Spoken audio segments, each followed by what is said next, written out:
Bonjour à tous, c'est Loserkiller qui vous parle donc pour une nouvelle vidéo, aujourd'hui un peu spéciale car en effet il s'agira d'une vidéo étagère du moment et donc pour ceux qui ne connaîtraient pas ce type de vidéo c'est très simple, il s'agit d'une vidéo où je vous présente ce qu'il y a de posé, d'exposé même devrais-je dire sur ma fidèle étagère Billy bien sûr trouvable dans tous les bons Ikea et donc aujourd'hui qu'est-ce qu'on aura pour changer on aura du Ninjago, oh, incroyable n'est-ce pas?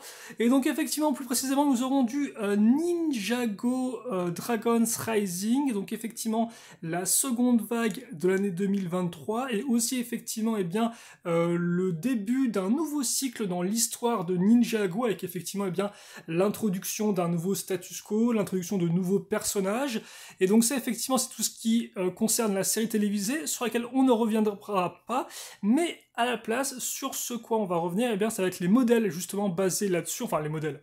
La série et les modèles sont faits en même temps dans l'idée, généralement, c'est d'abord l'histoire qui vient en premier.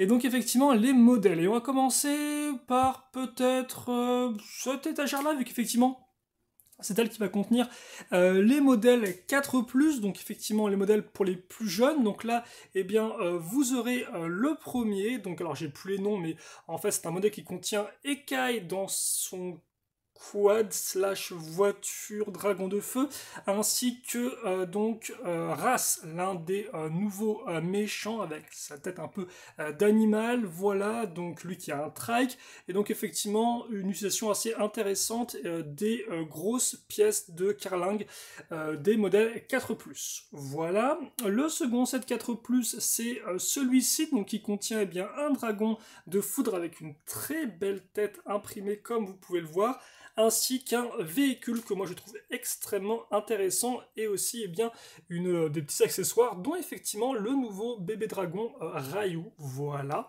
Alors au niveau des ninjas, vous aurez effectivement la Nia, et vous aurez aussi donc l'un des nouveaux ninjas, il s'agit effectivement de notre ami... attendez, il faut que je me souvienne. Oula, Arin, effectivement, excusez-moi. Donc Arin, effectivement, qui est ici. Et enfin, on termine cette étagère avec les modèles toupies. Donc il y en a 3 cette fois-ci, donc 10 €. Et donc comme vous pouvez le voir, des nouvelles toupies qui introduisent un concept de sphère, donc des sphères de dragon, si je ne dis pas de bêtises. Donc ça c'est assez important aussi dans l'histoire. Et donc, comme vous pouvez le voir, on a un principe de toupie qui tourne avec, tout simplement 300 dragons, il y en a donc à collectionner dans toute la vague. Là, vous en avez effectivement 3 types différents, ou plutôt 4 devrais-je dire, donc du bleu, du vert, du rouge, ainsi qu'effectivement celle-ci, la dorée, voilà. À noter qu'au total, je crois qu'il y en a 6, si je ne me trompe pas. Voilà, et la plupart, effectivement, sont ici. Ensuite, nous avons, on va peut-être peut-être descendre, oui, effectivement, à ce niveau-là, pour continuer au niveau des prix, où là, effectivement, on va retrouver donc une grosse bébête pour donc les méchants. Il s'agit effectivement de l'Imperium, c'est leur petit nom, et donc là, vous avez effectivement un garde qui est plutôt cool avec la nouvelle pièce d'arme. Au niveau des ninjas, vous avez ici Jay et Lloyd. Ensuite, nous avons donc un véhicule pour Zen qui est extrêmement cool, il coûte je crois une trentaine d'euros, et il est vachement intéressant. Son petit mécanisme lui c'est qu'en fait il peut pivoter comme une toupie grâce là encore aux sphères qu'il y a ici. Et d'ailleurs je me demande si les sphères qui sont là ne sont pas différentes de celles qu'on avait avec Nia, elles sont toutes effectivement en bleu un peu plus clair si je ne m'abuse. Voilà. On a Colossi, et donc on aura enfin ce modèle-là, qui est donc l'un des gros modèles, là par contre, on monte niveau prix, il s'agit effectivement donc du combat du dragon contre le mecha de l'impératrice, donc qui est la grande méchante, entre guillemets, un des personnages effectivement nommé de l'Imperium, qui a un mecha qui est extrêmement cool, bien articulé, très bon design, original, et le dragon n'est pas en reste, une sorte effectivement de dragon qui a une posture un peu de dinosaure qui est très impressionnant là encore en termes de forme, en termes de couleur et aussi en termes de fonctionnalité, vu que on peut ajouter des éléments d'un petit vaisseau pour un peu le pimper, le customiser. Donc là vous pouvez voir par exemple les lance-roquettes, plutôt les lance-tenons, c'est un peu moins impressionnant, sur ses ailes, voilà. Et donc voilà à quoi ça ressemble pour cette étagère là. Je vous remontre celle-ci aussi. On va passer à celle du dessus, où là vous retrouverez eh bien, le mecha de Sora, qui est donc effectivement eh bien, notre seconde nouvelle ninja, si on peut appeler comme ça. Là encore c'est plus ninja en entraînement. Là encore je vous laisse regarder la série par vous-même pour voir un peu de quoi il en retourne. Ici nous avons le mecha combo de Lloyd et Arin, donc effectivement il s'agit en fait eh bien, de deux mechas que vous pouvez donc soit effectivement détacher, soit eh bien, fusionner en un seul. Donc voilà un peu à quoi ça ressemble. Donc assez impressionnant, bon design, articulation un peu complexe. Hélas, à manipuler pour le gros dragon, le gros mecha forcément, hein, c'est un peu bloquant dans tous les sens, mais un concept assez intéressant et le petit mecha est quand même relativement cool. Et il est bien sûr encore assez impressionnant, hein. C'est pas un mecha titan dans le nom, mais en tout cas il en a la taille. Vous noterez aussi que là nous avons notre dernier personnage nommé de l'Imperium, il s'agit donc de Rapton, voilà, donc Rapton qui n'est pas content du tout. Donc Rapton vous l'avez effectivement dans ce modèle là, mais aussi dans celui-ci. Voilà, avec son petit véhicule. À noter qu'effectivement, on a beaucoup de véhicules pour l'Imperium, ce qui est extrêmement cool. Là, je vais peut-être pas tout montrer, peut-être qu'on y reviendra rapidement après.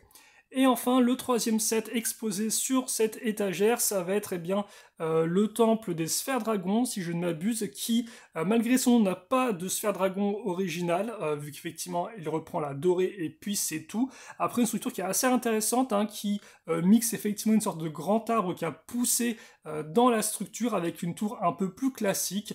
Donc effectivement, autant des éléments qu'on a déjà vus par le passé, autant effectivement aussi des nouveaux éléments dans cette structure qui, ma foi, est assez intéressante. Elle est plutôt cool et elle coûte, je crois, 100 € si je ne m'abuse, dans ces eaux-là.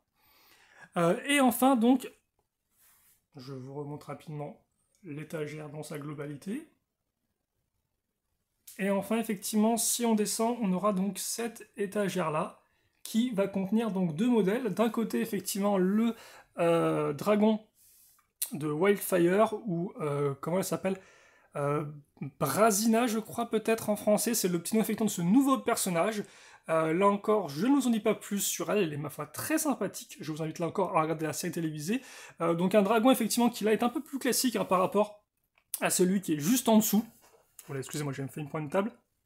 Mais qui contient aussi un petit véhicule assez sympathique et qui contient aussi d'ailleurs une autre sphère effectivement de dragon. Et donc je pense qu'elle aussi elle est exclusive à cette là, donc je pense qu'effectivement c'est bien 6. Hein. Les 4 qu'il y a ici, plus celle-là, plus celle-ci. Même si ça me semble bizarre qu'on ait quand même 3 teintes de bleu différentes. Je me demande si celle-ci c'est pas la même que celle de Nia. Et enfin donc un nouveau Destiny Bounty. Et oui. Un nouveau Destiny Bounty, bon bah on en a eu en 2012, en 2015, en 2017 avec le film, et donc là on en a aussi eu un en 2021 avec Legacy, et donc c'est le retour du Destiny Bounty, donc il y a une forme ma foi assez originale comme vous pouvez le voir, avec effectivement une partie centrale qui est beaucoup plus fine que l'avant ou l'arrière, un design effectivement qui va se la jouer un peu plus futuriste que le Bounty qu'on a eu effectivement sa version Legacy, avec des couleurs aussi assez intéressantes, assez peu vues auparavant, et surtout aussi, son petit truc, lui, c'est qu'on peut mettre eh bien, un dragon entier à l'avant du véhicule, donc là, effectivement, j'ai laissé dedans, mais vous pouvez aussi le retirer. Un bounty qui a pas mal d'éléments de vie, enfin de zones de vie, ce qui est extrêmement cool, et donc voilà, qui est pas trop mal. Alors, il y a des petits éléments, des fois, qui moi, me laissent un peu comme ça, mais en règle générale, c'est quand même un beau véhicule, et effectivement, l'idée était de faire, pour les designers, quelque chose de nouveau, et je pense qu'ils ont réussi. Excusez-moi pour mon gros doigt. C'est vrai que j'utilise assez peu ma tablette en tant que caméra. D'ailleurs, effectivement, si la lumière est pas top, je vous prie de m'excuser. Il y a un peu de... J'ai mis un filtre pour que ce soit un peu plus éclairé, mais je pense qu'effectivement, on reste un peu avec beaucoup de bruit, vu qu'il n'y a pas non plus trop de lumière, quoi. Il y a une sorte de lumière blanche-grise, c'est un peu pas top. Mais bref, revenons donc au set. Eh bien, les voilà. Et moi, j'ai pas plus de choses à en dire, si ce n'est que j'ai quand même assez hâte, en fait, de mettre les modèles, les répartir par camp, parce qu'effectivement, comme je l'ai dit, on a eu beaucoup de véhicules pour les méchants, je trouve, par rapport à des saisons précédentes, hein, même si ça, effectivement, c'est un peu le cas depuis Core, hein, donc là, le Sutem Ninjago Core, qu'on a eu l'an dernier, qu'on a eu à nouveau cette année, et qui, effectivement, faisait la part belle aux véhicules pour les méchants, donc je suis content de retrouver cet état d'esprit pour, effectivement, les méchants de l'Imperium dans cette vague-là, ce qui fait sens aussi, vu que, là encore, sans trop spoiler, il s'agit de nouveaux chasseurs de dragons, et donc forcément, eh bien, ils ont des véhicules volants, volants. Or, ce qui est cool avec les véhicules volants, eh bien, c'est que vous pouvez en faire des relativement simples avec peu de pièces. Donc, je pense que c'est aussi eh bien, c'est aussi une des explications pourquoi on peut se permettre d'avoir eh bien, pas mal de petits véhicules volants, en tout cas plus que ce qu'on avait eu, plus de véhicules méchants, excusez-moi, que ce qu'on avait eu lors de vagues précédentes. Par exemple, Crystalized, il n'y avait pas non plus des masses de véhicules, vous en conviendrez. C'était surtout effectivement les ninjas qui avaient le droit un peu à tout ça. Là, vous avez d'autres petits véhicules, vous avez aussi des sortes de petits pantins comme ça, donc voilà. Et au final, quand on regarde bien, il y en a quand même beaucoup de modèles dans cette vague-là, et surtout, on a une vague quand même qui est très complète, hein, quand on la prend dans son ensemble, on obtient quand même eh bien, pas mal de modèles assez divers et variés. Alors certes, effectivement, peut-être un peu moins de véhicules pour les vieux ninjas, vu qu'il y a aussi les nouveaux ninjas, entre guillemets, qu'il faut eh bien, supplémenter en véhicule, ce qui est aussi le pourquoi du comment on a le mecha transformé en moto, ça j'ai là précisé, de Sora, qui est extrêmement cool, je trouve. C'est vrai qu'au début, j'étais pas non plus trop emballé quand je l'ai construit, j'étais un peu fatigué, je sais pas trop. Et puis finalement, j'ai continué un peu à jouer avec, après coup, et non, c'est vraiment un bon modèle, sympathique à prendre en main, et plutôt fun à manipuler. A noter que Sora et Arin, vous pouviez aussi les avoir dans des versions entre guillemets exclusives dans le build mini-figurines, si j'ai plus c'est ce nom-là ou pas exactement, bref, dans les magasins Lego officiels, vous pouvez effectivement construire des figurines et les acheter ensuite, donc vous pouvez construire en fait 3 figurines, chacune doit avoir une paire de jambes, un corps, une tête, une coupe de cheveux, ainsi qu'un accessoire, vous en faites 3 comme ça, et vous payez je crois 10 ou 12,99 en caisse. Et des fois, effectivement, il leur arrive de mettre des imprimés exclusifs, et donc c'est le cas, effectivement, avec Dragon's Rising, nous avons eu eh bien, ces 2 nouveaux corps, et peut-être aussi 2 nouveaux visages, si je ne dis pas de bêtises, et vous pouvez aussi retrouver leur coupe de cheveux, mais coupe de cheveux, vous pouvez aussi la retrouver par contre, elle, dans le set du marché de Ninjago City. Et effectivement, c'est vrai que je fais cette vidéo maintenant, sans vous montrer les marchés de Ninjago City, tout simplement parce que moi je le considère un peu à part comme modèle par rapport à la vague, même si effectivement on retrouve Sora et Arin dedans, mais il est vrai qu'effectivement moi j'ai plus tendance à le considérer comme un modèle qui fait partie entre guillemets d'un sous-thème qui serait effectivement les villes de Ninjago City.